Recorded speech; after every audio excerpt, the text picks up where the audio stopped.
Padmesh institute of वैदिक sciences की ओर से केदो पद्मेश का नमस्कार। ये सप्ताह 8 से 14 काफ़ी महत्वपूर्ण है। इस सप्ताह में एक महत्वपूर्ण पर्व है नागपंचमी का। प्राचीन भारत में कहीं कहीं से गुड़िया का पर्व भी मनाया जाता है, पतंगबाजी होती है, तरह तरह के सांस्कृतिक पर्व है। लेकिन ये ज्योतिषी पर्व भी है। किसी की भी कुंडली में यदि कालसर्प योग है, कालसर्प है क्या? राहु और केतु के मध्य में जब सभी ग्रह होते हैं तो कालसर्प हो जाता है। जैसा कि नाम से ही आपको लगता है कालसर्प, तो इसमें सर्प का पूजन है, भगवान शिव का पूजन है, राहु और केतु का पूजन है, और उसके बाद सांपों की माँ, उनका पूजन है। और उनके पूजन से आपकी कुंडली में जो व्यवधान आते हैं, किस किस तरह के व्यवधान हैं। कालसर्प 12 भाव में से कहीं से भी बन सकता है। अगर आपका कालसर्प लग्न से बना है तो मानसिक परेशानियाँ, आप छोटी छोटी बातों पर घबराते हैं, डिप्रेशन रहता है, छोटी छोटी बातों में गुस्सा आ जाता है, डायबिटीज़ हो जाती है, मानसिक क्लेश मिलता है। अगर दूसरे भाव से कालसर्प योग बना है तो वाणी में कोई न कोई समस्या है, आर्थिक समस्या, आपके लोग पैसे ले लेते हैं, पैसे देते नहीं हैं, जहाँ से आपको पैसे मिलने होते वहाँ से पैसे नहीं मिलते हैं, पारिवारिक संपत्ति का विवाद होता है, उससे नहीं मिलते हैं। अगर तीसरे भाव से है तो आपको लगातार अधीनस्थ कर्मचारी खराब ही मिलेंगे, उनसे आपको हमेशा परेशानी मिलेगा, पड़ोसी भी खराब मिलेंगे, उनसे भी परेशानी मिलेगी, भाई बहनों से भी संपत्ति को लेकर के मुकदमेबाजी होती है। अगर चौथे भाव से है कालसर्प तो निजी सुख में व्यवधान रहता है, संपत्ति का व्यवधान रहता है, मकान का व्यवधान रहता है, हर तरह का व्यवधान रहता है। अगर पंचम भाव से कालसर्प योग है तो शिक्षा में व्यवधान है, पढ़ाई में व्यवधान है, और संतान के मामले में भी व्यवधान है। संतान हुई तो कष्ट, नहीं हुई तो कष्ट व्यवधान देता। छठे भाव से है तो रोग और शत्रु बनते, ननिहाल पक्ष से आपको व्यवधान है, चाचा चाची से व्यवधान है।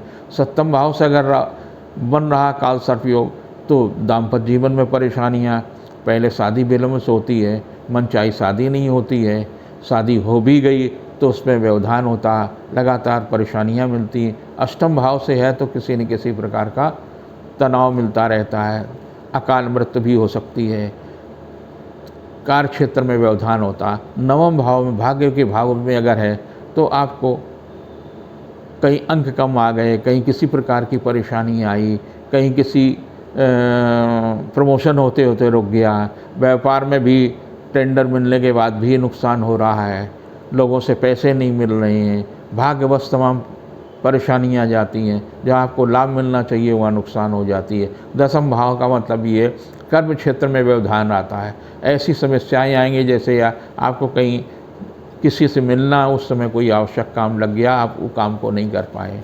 शासन सत्ता से भी परेशानियां मिलती, गलतफहमियां भी होती हैं। एकादश भाव से अगर है तो आय के स्रोतों में व्यवधान होता है, कभी किसी से नुकसान होता है, कभी किसी से नुकसान है।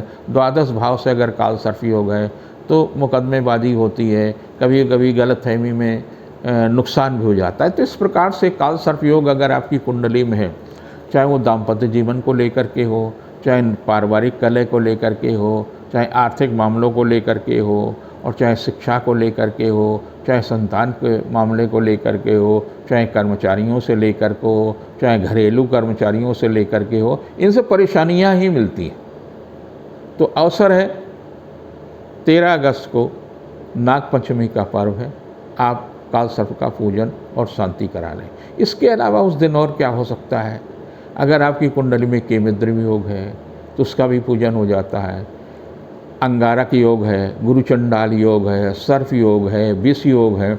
88 प्रकार की कुंडली में ऐसे योग होते हैं जो आपको बहुत तेज़ी से आप जा रहे हैं और आखिरी बिंदु पर आपको असफलता मिल गई। सांप सीढ़ी का जैसा खेल है, 99 से पहुंचने पर 0 पे पहुंच जाते हैं। इसी प्रकार से काल सर्प भी व्यवधान देता है। तो हर साल एक काल सर्प योग का पूजन पद्मेश इंस्टीट्यूट ऑफ वैदिक sciences 8/226 SGM plaza are Nagar Kanpur में होता है। आप चाहें तो आप भी पूजन करा सकते हैं और उसमें केवल और केवल जो पूजन की सामग्री है और पुरोहित का जो खर्चा है वही लगता है। ये है पूजन का जिससे आपको ज़िंदगी में लाभ मिले। जिनका इस सप्ताह में मेष राशि में जन्म हुआ है उनके लिए तो काफ़ी अच्छा है। स्वास्थ्य के लिए जरूर सतर्क रहने की आवश्यकता है क्योंकि मंगल अस्त है और मंगल अस्त होने से कारणों से कई प्रकार की समस्याएं आती रहती हैं, तो आपको सावधानी रखनी चाहिए। पारिवारिक मामलों में भी सफलता मिल सकती। 8, 9, 10 ये यात्रा देशाटन के लिए काफ़ी महत्वपूर्ण है और शिक्षा प्रतियोगिता के क्षेत्र में भी सफलता मिलेगी। 12, 13 की तिथियाँ ये काफ़ी कष्टदायी हैं, इनमें स्वास्थ्य के प्रति सचेत रहने की आवश्यकता है। और 13, 14 काफ़ी महत्वपूर्ण है। धन यश कीर्ति में वृद्धि होगी, शासन सत्ता से भी सहयोग मिलेगा, दाम्पत्य जीवन सुख में होगा। जिनकी वृष राशि है, आपकी राशि पर राहु है, संवेदनशील राशि है, तो विशेष रूप से सचेत रहने की आवश्यकता है। इस सप्ताह आपको सपने में सर्प भी दिख सकते हैं। कई जगह ऐसा लग सकता है कि आपको किसी प्रकार की बाधा है, किसी प्रकार का ये मन में एक प्रकार का वहम सा उत्पन्न होता है और ये तमाम प्रकार की समस्याएं रहती हैं। आपके लिए सबसे महत्वपूर्ण है 8, 9, 10 काफ़ी महत्वपूर्ण तिथियाँ। स्वास्थ्य के लिए भी अच्छी हैं। निजी संबंधों में प्रगाढ़ता आएगी, परिजन भेंट होगा। 11, 12 तनावपूर्ण है, स्वास्थ्य के प्रति सचेत रहने की आवश्यकता है। कुछ पारिवारिक, कुछ आर्थिक समस्याएं रहेंगी। 13, 14 को संतान के संबंध में सुखद समाचार मिलेगा, परिजन भेंट होगी, रिश्तों में मधुरता आएगी, व्यवसायिक प्रतिष्ठा बढ़ेगी। जिनकी राशि मिथुन है पारिवारिक दृष्टि से काफ़ी महत्वपूर्ण है। आर्थिक पक्ष भी मजबूत होगा, गृह उपयोगी वस्तुओं में वृद्धि होगी, शासन सत्ता से भी सहयोग मिलेगा। आपके लिए 8, 9, 10 काफ़ी महत्वपूर्ण है। पुरुषार्थ सार्थक होगा, दूसरों से सहयोग लेने में सफलता मिलेगी, रिश्तों में मजबूती आएगी, जीविका के क्षेत्र में भी प्रगति होगी। 11, 12 क्लेशपूर्ण तिथियाँ हैं। अपनों से ही कष्ट मिल सकता है। स्वास्थ्य के प्रति भी सचेत रहने की आवश्यकता है। कोई ऐसी बात हो सकती है जो आपके हित में हो। 13, 14 को संतान के दायित्व की पूर्ति होगी, बुद्धि कौशल से किया गया कार्य संपन्न होगा, व्यवसाय की योजना फलीभूत होगी।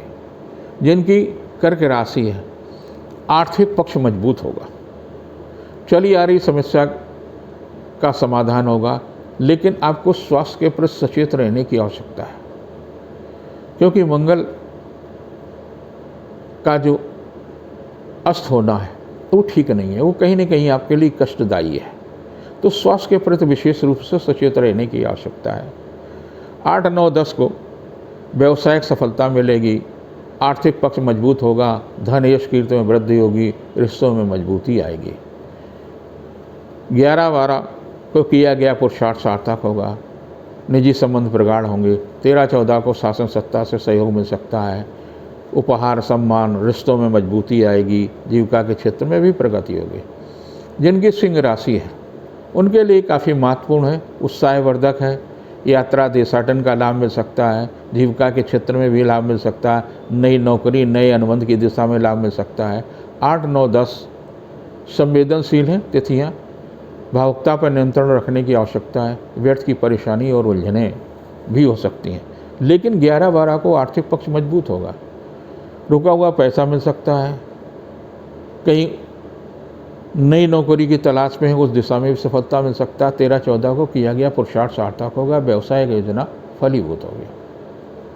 जिनकी कन्या राशि है संवेदनशील राशि है, मन को अशांत न रखें, व्यवसायिक मामलों में सफलता मिलेगा, जीविका के क्षेत्र में प्रगति होगी, शासन सत्ता से भी सहयोग लेने में सफल होंगे। आपके लिए 8, 9, 10 तनावपूर्ण तिथियां, व्यर्थ की उलझनें रहेंगी, स्वास्थ्य के प्रति सचेत रहने की आवश्यकता है, उपहार या सम्मान में वृद्धि होगी। 11-12 को पारिवारिक दायित्व की पूर्ति होगी, उपहार या सम्मान में लाभ मिलेगा। 13-14 को शासन सत्ता से भी सहयोग मिल सकता है, धन सम्मान यश कीर्ति में वृद्धि होगी। जिनकी तुला राशि है, पिछले सप्ताह की अपेक्षा ये सप्ताह काफ़ी महत्वपूर्ण रहेगा। व्यवसायिक मामलों में भी सफलता मिलेगी, यश कीर्ति में भी सफलता मिलेगी, निजी संबंधों में भी निकटता आएगी और कोई नया कार्य करने की स्थिति में आप मजबूत होंगे। 8, 9, 10 संवेदनशील तिथियाँ होते हुए भी पारिवारिक मामलों में सफलता मिलेगी, रिश्तों में मजबूती आएगी, यश और कीर्ति में वृद्धि होगी। लेकिन 11-12 कुछ क्लेशपूर्ण तिथियाँ हैं, स्वास्थ्य के प्रति सचेत रहने की आवश्यकता है, किसी तरह का जोखिम न उठाएं। 12, 13 और 14 काफ़ी महत्वपूर्ण रहेंगे। जो कुछ नया काम करने की इच्छा है उस दिशा में सफलता होगी, प्रियजन भेंट होगी, रिश्तों में भी मजबूती आएगी। जिनकी वृश्चिक राशि है, उपहार या सम्मान के दृष्टि से तो महत्वपूर्ण। लग्न में आपकी राशि पर केतु के प्रभाव होने के कारण से मन अशांत रहेगा, एक अज्ञात भय रहेगा, स्वास्थ्य के प्रति विशेष रूप से सचेत रहने की आवश्यकता है। आपके लिए जो महत्वपूर्ण बात है वो है 8, 9, 10 को शासन सत्ता से सहयोग ले सकते हैं, व्यवसायिक मामलों में भी सफलता मिलेगी। 11-12 को किया गया कार्य सफल होगा, निजी रिश्तों में भी मजबूती आएगी, शिक्षा प्रतियोगिता के क्षेत्र में सफलता मिलेगी। लेकिन 13-14 काफ़ी तनावपूर्ण तिथियाँ होंगी, स्वास्थ्य के प्रति भी सचेत रहने की आवश्यकता है, आर्थिक मामलों में जोखिम न उठाएं। जिनकी राशि धनु है, यूँ तो आपकी राशि पर शनि के 7.5 चल रही, लेकिन आखिरी ढैया होने के कारण से काफ़ी सुधार होगा, नया अनुबंध मिल सकता है, व्यवसायिक सफलता मिल सकती है, रिश्तों में भी मजबूती आएगी, प्रियजन भेंट हो सकती है। आपके लिए 8, 9, 10 काफ़ी महत्वपूर्ण तिथियाँ हैं। व्यवसायिक मामलों में भी सफलता मिलेगी, भाग्यवश सुखद समाचार मिलेगा, कोई ऐसी बात हो सकती है जिसके कारण से व्यवसायिक प्रयास सार्थक होगा।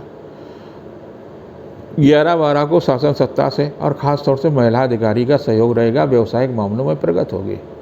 13-14 को शासन सत्ता से सहयोग मिलेगा, लेकिन कर्म क्षेत्र में व्यवधान रहेंगे, स्वास्थ्य के प्रति सचेत रहने की आवश्यकता है।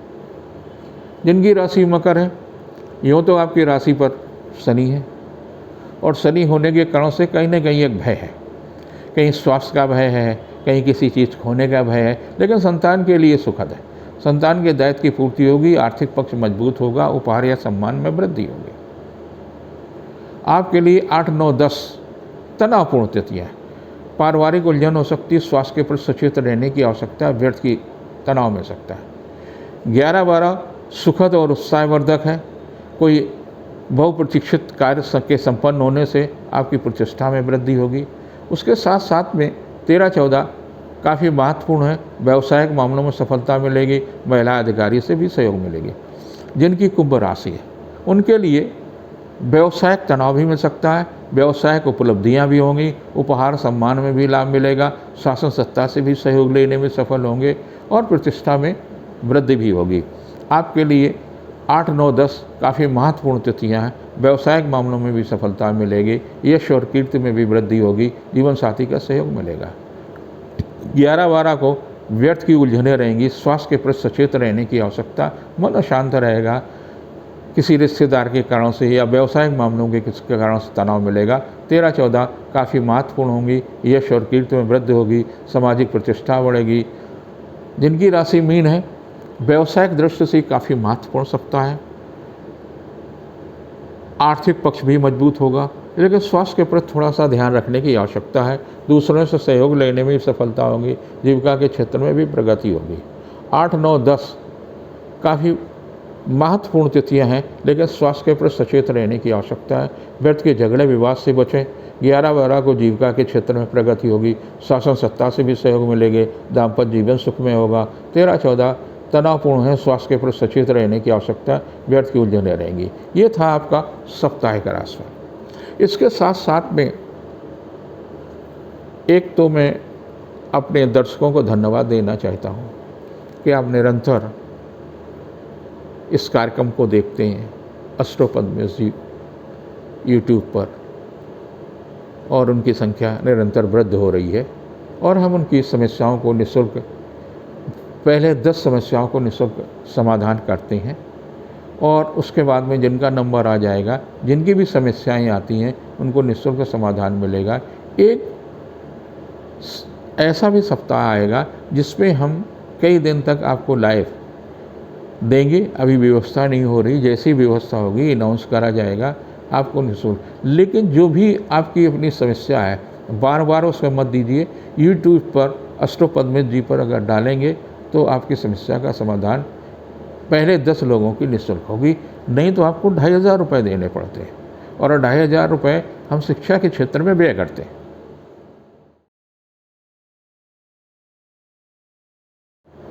आपकी समस्या और पद्मेश जी का समाधान। लोकेश मिश्रा 24 अक्टूबर 92 इलाहाबाद के हैं। इनकी लग्न वृश्चिक है और लग्न में शुक्र राहु है। ये अच्छा नहीं है। आपको कभी भी हीरा नहीं पहनना जाए, सफ़ेद वस्त्रों का कम से कम प्रयोग करें। लग्नेश मंगल अष्टम में चला गया, जिस कारण से मंगली दोष है। लेकिन गुरु चंद्रमा की युति गज केसरी योग बनाए हुए, सूर्य बुध भी आपका बुध आदित्य योग बनाए हैं, इसलिए कैरियर आपका बहुत अच्छा रहेगा।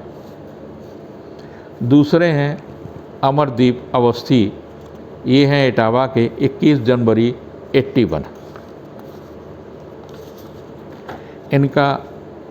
इन्होंने लिखा क्या करना चाहिए। तो कुंभ लग्न आपकी है, गुरु शनि की युति अष्टम भाव में, चंद्रमा राहु की युति छठे भाव में, सभी ग्रह राहु और केतु के मध्य में है। काल सर्प योग भी बन रहा है। साथ ही साथ आपकी कुंडली में केमिद्र योग भी बन रहा है। तो इनकी ज़रूर शांति करा लें, जो भी उचित व्यवस्था हो। ये भी हो सकता है कि पद्मेश इंस्टीट्यूट आप वैदिक साइंस में आकर के भी करा सकते हैं, बाकी जहाँ भी आपको सुविधा हो। आर्यन हैं, ये 4 जून 92 हैं, ये हैं कानपुर के, और इनकी कुंडली धनु की है, और पूछ रहे हैं कि सरकारी नौकरी मिल सकती कि नहीं मिल सकती। मंगल चतुर्थ में है, मंगली है, लेकिन ये नौकरी देने में सहायक होगा। दूसरे स्थान पर शनि है, और दशमेश बुध छठे स्थान पे है, अपने से नवे हैं, तो आपको नौकरी जरूर मिलेगी। अभिषेक दीक्षित हैं, ये कानपुर के, 12 जून 94 इनका जन्म है, कर्क लग्न है। जॉब में प्रमोशन कब तक मिलेगा? 94 का मतलब है 28वें साल में ही, मतलब जो अब साल है इसमें 28वें साल में आपको प्रमोशन मिलेगा। इस उंगली में मूंगा और इसमें मोती धारण कर लें। मंगल का मंत्र है ह्रीम धरणी गर्भ संभूतम विद्युत कांति संप्रभम कुमारम शक्ति हस्तम तम मंगलम प्रणमामय। इस मंत्र को 28 बार सुबह और 28 बार सोते समय रात को पढ़ लिया करें। उमेश कुमार गुप्ता हैं, ये हैं महाराजगंज गोरखपुर के पास है। 5 दिसंबर 88 का इनका जन्म है, और इन्होंने पूछा कि नौकरी कब मिलेगा। लग्न में शुक्र है, हीरा या नीलम पहने आपके लिए लाभदायी है। नौकरी का योग चल रहा है, आपको नवंबर 2022 से पहले नौकरी मिल जाएगी। आकांक्षा हैं 26 जून 84 का, मऊ आजमगढ़ के पास का इनका जन्म है, और मकर लग्न है। इनकी सबसे ख़राब बात क्या है कि चंद्रमा के साथ राहु है, और ये मानसिक क्लेश दाम्पत्य जीवन में ज़रूर मिलेगा। चंद्रमा सप्तम भाव का स्वामी होकर के पंचम भाव में राहु के साथ में, उच्च का चंद्रमा राहु के साथ में होने से इनको क्लेश मिलेगा। इसलिए दाम्पत्य जीवन के अच्छे के लिए एक तो स्वभाव में परिवर्तन करें, दूसरा ओम नमो देव भगवते त्रिलोचनम त्रिपुरम देवी में पति जो भी नाम हो बसम कुरु कुरु स्वाहा। इस मंत्र का जब आप भोजन बनाएं, जब भी आप उनके साथ शयन करें, जब भी आप उनके साथ भ्रमण करें, इस मंत्र का अगर आप जप करते रहेंगे तो काफ़ी कुछ लाभ मिलेगा। अंशिका सिंह हैं, ये 12 नवंबर 96 की हैं, ये भी कानपुर की हैं। और इन्होंने लिखा है कि प्रेम विवाह का में क्या है, शुक्र राहु आपके, शुक्र नीच का है, राहु उसके साथ द्वादश भाव में है। माता पिता की इच्छा के साथ ही विवाह करें तो ज़्यादा बेहतर होगा, क्योंकि प्रेम विवाह का तो कष्टदायी स्थिति होगी, लेकिन प्रेम प्रसंग जरूर चलेंगे। प्रशांत सैफ अली, इन्होंने पूछा है कि कितने गुण मिल रहे हैं, तो इसमें एक ही दोष है, नाड़ी दोष है, और 22 गुण मिल रहे हैं, तो दाम्पत्य जीवन ठीक रहेगा, आप विवाह कर सकते हैं।